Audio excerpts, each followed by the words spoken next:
Poznajte deklico, ki vsakogar razoroži s svojim nasmehom. Ko je upihnila drugo svečko, je postalo jasno, zakaj njene nogice ne bodo nikoli trdno na tleh. Diagnoza – cerebralna paraliza. Kar pa ni zmanjšalo njene želje, da bi se v svet pognala na svojih nogah. Operacija, ki lahko pomaga, stane 34 tisoč evrov. Temu se pridružujejo še stroški dodatnega zdravljenja, bivanja in poti v Ameriko. Bistveno več, kot si družina lahko privošči. Strošek je ogromen, zato prosva ljudi, ki nam lahko pomagajo vsaj malo, če bi prispevali za to operacijo. Dobar dan. Dobar dan.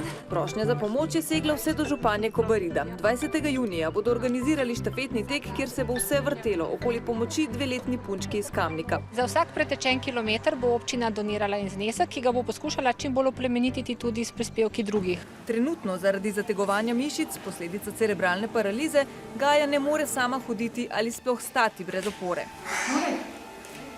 Selektivna dorzalna rizotomija je nevrokirurški postopek, pri katerem ji prerežejo živčna vlakna, ki vodijo iz mišic v hrbtenjačo. Prerežejo zgolj tista, ki povzročajo zategovanje mišic.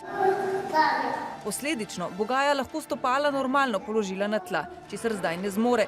Tovrstne operacije v Sloveniji ne opravljajo. Operacije v Italiji ali Angliji pa šele pri starejših otrocih. Opravljajo tudi ponekod v Evropi, ampak za stanje, kot jo ima Gaja, ne. Tukaj v Evropi samo zelo težke primere operirajo.